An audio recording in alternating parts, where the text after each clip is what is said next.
Where is it? Turning my whole closet upside down looking for my black top. It was literally the one cute thing I had. Just then, Mom walked into my room, all dressed up for a night out, in a shirt 2 sizes too small for her. Mom, that's mine. Give it back. I have to wear it to a party. Don't be such a baby. Wear something else. Then she picked up my earrings from my dressing table and was off before I could even protest. Living with my mom was like living with an out-of-control, greedy, stupid teenager. As if she didn't have enough things of her own, she was always stealing my stuff too. And Dad's. One time, when I was about 6, I remember she was about to go out wearing Dad's black shorts as a dress. I giggled because she looked so funny, but Dad was furious that she was going out looking so ridiculous. As I grew up, I started to find her silliness less funny. Once, I had friends over, and it was so embarrassing when they walked past Mom's room and saw boy band posters plastered all over the walls. We were listening to some music in my room, and she came and joined us and wouldn't stop dancing like crazy. Mom always wanted to hang out with my friends when they were over, all except Brittany. For some reason, she just seemed to hate her. No matter how nice or polite Brittany was to her, she couldn't even get a decent hello out of Mom. Once when we were in the 4th grade, Brittany and I were having the time of our lives when Mom walked in. She went absolutely insane on Brittany for teaching me how to make all this junk food and for turning me into a cow just like herself. Brittany just stood silently. What's wrong with her? I should report her to Child Services for being so mean. I'm so sorry, Britt, I said after Mom had walked off. It's okay. My dad's kind of like that too. Don't be mad. She's your mom after all. Fine. I won't report her. I'll just choke her in her sleep maybe, I said, and we both burst out laughing. Of course, Brittany didn't come over much after that, and that wasn't even the worst of it. What I found the most annoying was how much she gossiped. I'm sure her neck had stretched a few inches from always peeking over the garden fence to see what our neighbors were up to. She was in everyone's business. Dad hated it, and they were always fighting. Just the other day, I came down to breakfast to this conversation. Why were you looking into our neighbor's bathroom while he was showering? Dad was asking Mom, sounding disgusted. That wasn't the bathroom, you idiot. I don't know what your problem is, she shouted back. I sighed and left for school without breakfast. I was so sick of all this fighting. I was her complete opposite, so we didn't really get along. She kept calling me a nerd and a freak, which really pissed me off. One day in school, as I was putting my stuff away, someone came by and leaned against the lockers. I looked up, and all of my notebooks went crashing down on the floor. It was Peter, the one I'd been dreaming of every day and writing about in my diary every night. And he was looking right at me. He laughed and helped me pick up my things. I'd turned as red as a tomato. I don't remember what I managed to say, but I definitely just stared at him with my mouth open when he said these words. So, Mandy, would you like to go watch the game with me tomorrow? I looked around as if I was expecting another girl named Mandy to be standing right behind me. He knew my name? I managed to stutter out, yes? He said a casual, pick you up at 6, and walked off. I just stared at his back, and then I ran off to tell Brittany. We were both screaming and jumping up and down with excitement. The next few weeks seemed right out of a fairy tale. He was so charming and cute. He gave me flowers and took me out on intimate picnics and to baseball games. But of course, I wouldn't invite him to my house. My crazy mom would freak him out.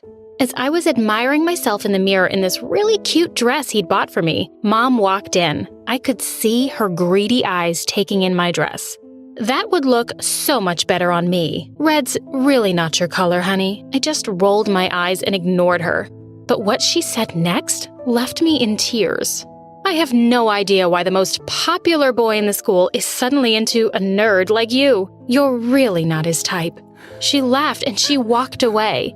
Ouch! I brushed away my tears angrily, but felt better when Brittany said that I looked hot. I ran out when I heard Peter's car outside.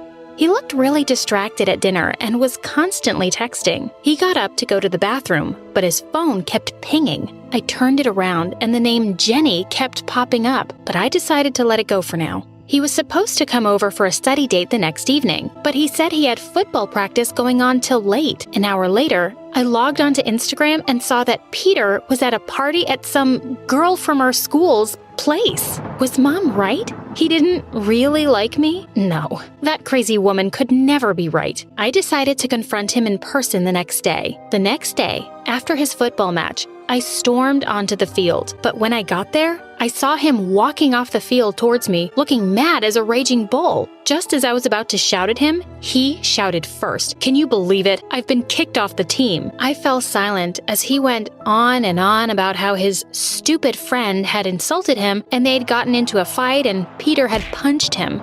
The idiot coach refused to even listen to me and has disqualified me for the rest of the season. I can't afford this, Mandy. I need that sports scholarship for college. With angry tears in his eyes, Peter grabbed his things from the locker and left school early that day. I tried to call him a few times, but he just wouldn't pick up. The next morning when I went to school, I noticed that everyone was gathered outside, talking in hushed voices. I could smell smoke in the air. Brittany said that the sports complex had burnt to the ground last night.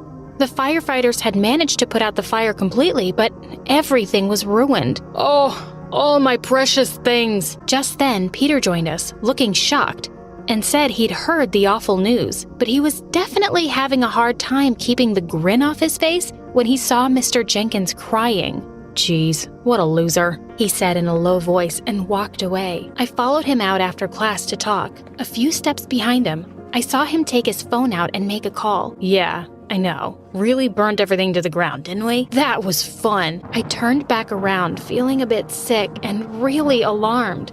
Was my dreamy boyfriend a psycho who had set the sports complex on fire? Peter was either a cheater or a criminal or both. I needed to know more, and for that, I had to recruit a Class A snoop. My mother. I wanted to smack her face because she looked so smug as I told her everything.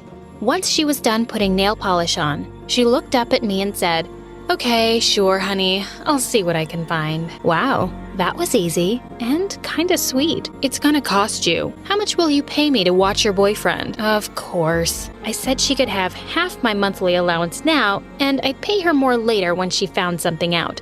"Oh, and I'm going to need that red dress, too," she said, winking at me.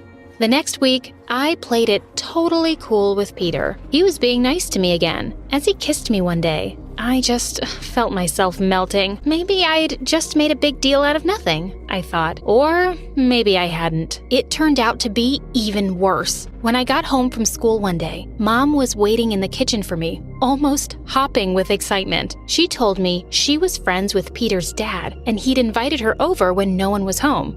She winked as she said this, and I cringed. Ugh. And she had excused herself to go to the bathroom and snuck up to Peter's room instead.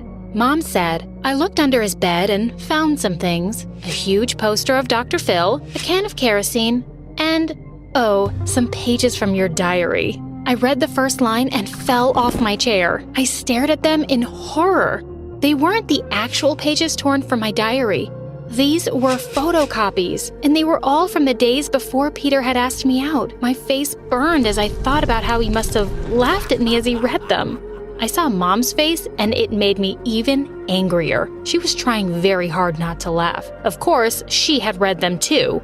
Furious, I grabbed the pages and headed over to his house. I walked into his room and slammed the door shut, but he still didn't hear me over all the things he was blowing up on the screen. I reached over to him and snatched the headphones off his head.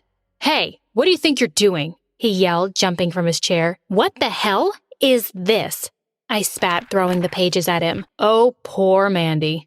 You really were so easy. I guess there's no keeping secrets now since you've been a little snoop and found it all out. I stood frozen on the spot, not sure what he was even talking about. He told me that someone had given him the diary pages and begged him to ask me out in exchange for doing all his assignments, projects, and college applications. It was a great deal for him and he needed to focus on his football. You're lying, I shouted.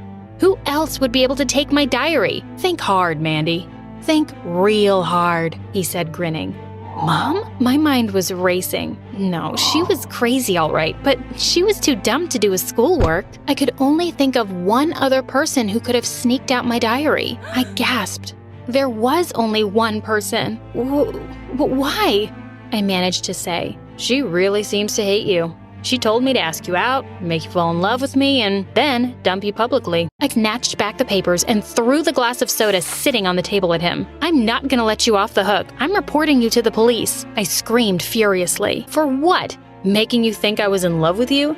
I'm sure they'll slap on the handcuffs for that, he roared with laughter. For burning the building down, you psycho, I said. He stopped mid-laughter, looking at me stupidly. I heard you talking to someone about how much fun it was to burn the place down, I said. He was in fits of laughter again, wiping tears from his eyes. He told me I was the dumbest spy on the planet, pointing to his TV screen. He said that the video game is what he had been talking about on the phone with his friend, and the can of kerosene was for cleaning paintbrushes.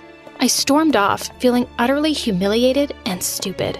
I had to talk to the person who wanted to humiliate me, my best friend, Brittany. When I rang the bell at Brittany's house, she didn't look surprised to see me. "Let's talk outside, shall we?" she said. With tears rolling down my cheeks, I waved the pages at her and asked her why she would hurt me like this. What had I ever done to her? What she said left me in complete shock. "It's your dad." Or should I say, our dad. Brittany looked furious as she explained that she had recently found out that we were half-sisters, and our dad had abandoned her mom. "You got the chance to live with your real parents, while I lived with a man who never loved me and always abused me. Mom was too weak to do anything. It's not fair. I hate you." I couldn't believe a word of it. There had to be some mistake. I ran back home and barged into Dad's study. "Tell me the truth about Brittany." He stared at me, turning pale. He started crying and explained that he and Brittany's mom used to work together and he fell in love with her because she was so lovely. But Mom couldn't take care of herself, so he couldn't just leave her. He had to choose my crazy mom. Just then, Mom came in.